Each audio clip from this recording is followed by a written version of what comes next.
Hi అండి, అందరికీ నమస్కారం. Welcome back to my channel. ఈరోజు వీడియోలో గోదావరిలో స్పెషల్ రెసిపీ అయిన పనసకాయ బిర్యానీని చాలా సింపుల్గా టేస్టీగా ఇంట్లో ఏ విధంగా తయారు చేసుకోవాలో ఈ వీడియోలో నేను మీకు చేసి చూపించబోతున్నాను. ఈ పనసకాయ బిర్యానీని పశ్చిమ గోదావరి, తూర్పు గోదావరి సైడ్ ఎక్కువగా ఫంక్షన్లు జరిగినప్పుడు ఫంక్షన్లో చేస్తూ ఉంటారు. ఇప్పుడు చాలా సింపుల్గా టేస్టీగా ఇంట్లో పనసకాయ బిర్యానీని ఏ విధంగా తయారు చేసుకోవచ్చో ఆ ప్రాసెస్ చూసేద్దాం. ఇప్పుడు పనసకాయ బిర్యానీ తయారు చేసుకోవడానికి ఇక్కడ లేతగా ఉండే పనసకాయ తీసుకుంటున్నాను. మనం పనసకాయ బిర్యానీ తయారు చేసుకోవడానికి లేతగా ఉన్న పనసకాయతో బిర్యానీ చేసుకున్నట్టయితే ఈ పనసకాయ బిర్యానీ చాలా టేస్ట్గా ఉంటుంది. ఇప్పుడు ఈ పనసకాయని కట్ చేసుకోవడానికి కత్తిపీట, అలాగే 2-3 స్పూన్ల దాకా వంటకు వాడే నూనె కూడా తీసుకుంటున్నాను. ఇప్పుడు చూపిస్తున్న విధంగా పనసకాయని కట్ చేసే ముందు చేతికి కత్తిపీటకి కూడా నూనె రాసుకోవాలి. ఇప్పుడు పనసకాయ తీసుకుని హాఫ్గా కట్ చేసుకుని చెక్కలకు కూడా నూనె రాసుకోవాలి. ఇలా నూనెను కట్ చేసిన వెంటనే రాసినట్టయితే పనసకాయ ముక్కలు నల్లబడకుండా ఉంటాయి.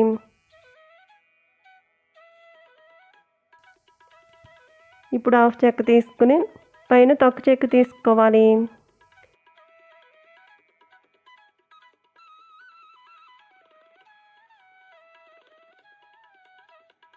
ఇలా పైన తొక్క చెక్క తీసుకున్న తర్వాత లోపల ఉన్న పార్ట్ను కట్ చేసుకుని ఈ సైజులో ముక్కలు కట్ చేసుకుని పెట్టుకోవాలి.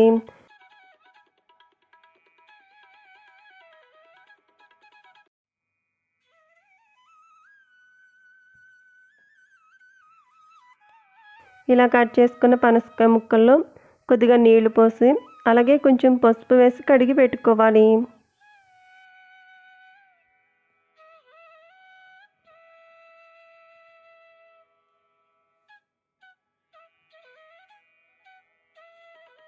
కడిగి పెట్టుకున్న పనసకాయ ముక్కలు ములిగే వరకు నీళ్లు పోసుకున్న తర్వాత కొద్దిగా పసుపు, రాళ్ళు ఉప్పు వేసుకుని 10 నిమిషాల పాటు ఈ పనసకాయ ముక్కలను ఉడికించుకోవాలి. ఇప్పుడు చూపిస్తున్న విధంగా పనసకాయ ముక్కలు ఉడికిన తర్వాత ఇప్పుడు స్టవ్ ఆఫ్ చేసుకుని వీటిని వాటర్లోంచి ఒక బౌల్లోకి తీసుకుని పెట్టుకోవాలి. ఇప్పుడు పనసకాయ బిర్యానీ కుక్కర్లో చేసుకోవడానికి స్టవ్ మీద కుక్కర్ పెట్టుకుని అందులో 2 స్పూన్లు నెయ్యి, 2 స్పూన్లు నూనె పోసుకోవాలి. ఇవి వేడెక్కిన తర్వాత ఇందులో 3 స్పూన్ల దాకా జీడిపప్పు పలుకులు వేసుకుని వేగించుకోవాలి. మంటను లో ఫ్లేమ్లో పెట్టుకుని ఇలా కదుపుకుంటూ జీడిపప్పు గోల్డ్ కలర్లోకి వచ్చే వరకు వేగించుకున్న తర్వాత ఇప్పుడు బౌల్లోకి తీసుకుందాం.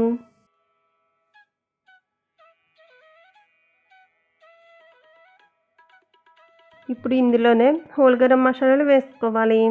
దాల్చిన చెక్క, అనాస పువ్వు, కొద్దిగా షాజీరా, యాలకులు, లవంగాలు వేసుకుని ఇవి మంచి అరోమా వచ్చే వరకు వేగించుకోవాలి. ఇవి ఇలా వేగుతున్నప్పుడు ఇందులో బిర్యానీ ఆకు వేసుకోవాలి. అలాగే సన్నగా పొడుగ్గా కట్ చేసుకున్న ఉల్లిపాయ ముక్కలు, హాఫ్గా కట్ చేసుకున్న పచ్చిమిరపకాయ ముక్కలు, 2 రెమ్మలు కరివేపాకు వేసుకుని వేగించుకోవాలి.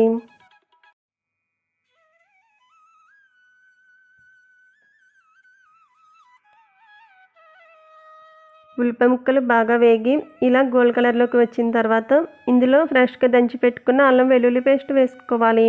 ఈ అల్లం వెల్లుల్లి పేస్ట్ని కూడా పచ్చివాసన పోయే వరకు వేగించుకోవాలి.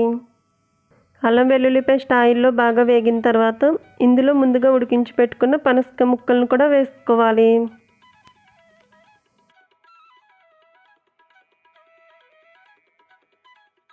పనసకాయ ముక్కలు వేసుకున్న తర్వాత 1/4 టీ స్పూన్ దాకా పసుపు వేసుకోవాలి. అలాగే రుచికి సరిపడా రాళ్ళు ఉప్పు వేసుకోవాలి. ఇందులో స్పైసీకి సరిపడా కారం వేసుకోవాలి. అలాగే 1 స్పూన్ దాకా హోమ్మేడ్ బిర్యానీ మసాలా పొడి వేసుకోవాలి. ఇప్పుడు ఈ ఇంగ్రీడియంట్స్ అన్నీ కూడా పనసకాయ ముక్కలకు బాగా కలిసేటట్టు ఇలా కలుపుకుని 2 నిమిషాల పాటు ఆయిల్లో వేగించుకోవాలి. 2-3 నిమిషాల పాటు ఈ పనసకాయ ముక్కలను ఆయిల్లో వేగించుకున్న తర్వాత ఇందులో కడిగి పెట్టుకున్న బాస్మతి రైస్ గ్లాసున్నర దాకా వేసుకోవాలి. ఈ బాస్మతి రైస్ని కూడా మరి 2 నిమిషాల పాటు ఆయిల్లో వేగించుకోవాలి. ఇవి ఇలా వేగిన తర్వాత ఇందులో 2.5 గ్లాసుల దాకా వాటర్ పోసుకోవాలి. గ్లాసున్నర బాస్మతి బియ్యానికి 2.5 గ్లాసుల దాకా వాటర్ పోసుకున్నట్టయితే ఈ పనసకాయ బిర్యానీ పొడి పొడిలాడుతూ వస్తుంది. వాటర్ పోసుకున్న తర్వాత ఇందులో సన్నగా కట్ చేసుకుని కొత్తిమీర వేసుకోవాలి. ఇప్పుడు ఒకసారి గరిటెతో కలుపుకుని కుక్కర్ మూత పెట్టి 2 విజిల్స్ వచ్చే వరకు ఉడికించుకోవాలి. కుక్కర్ 2 విజిల్స్ వచ్చిన తర్వాత మంటను లో ఫ్లేమ్లో పెట్టుకుని మరో 5 నిమిషాల పాటు ఉంచిన తర్వాత స్టవ్ ఆఫ్ చేసుకోవాలి. ఇప్పుడు కుక్కర్ ప్రెషర్ పోయిన తర్వాత మూత తీసి ఒకసారి కలుపుకుని ఇందులో ముందుగా వేగించి పెట్టుకున్న జీడిపప్పు వేసుకున్నట్టయితే ఎంతో టేస్టీగా ఉండే గోదావరిలో స్పెషల్ రెసిపీ అయిన పనసకాయ బిర్యానీ టేస్టీగా రెడీ అవుతుంది. చూసారు కదా ఫ్రెండ్స్, చాలా సింపుల్గా చాలా టేస్టీగా పనసకాయ బిర్యానీని ఇంట్లో ఈజీగా తయారు చేసుకోవచ్చు. మీరు కూడా తప్పకుండా ఈ ప్రాసెస్లో పనసకాయ బిర్యానీని ఇంట్లో ట్రై చేసి రుచి చూడండి. చాలా చాలా టేస్ట్గా ఉంటుంది. సో ఫ్రెండ్స్, ఈ వీడియో నచ్చితే లైక్ చేయండి, అలాగే మీ ఫ్రెండ్స్ అండ్ రిలేటివ్స్కు షేర్ చేయండి. Thank you for watching video friends.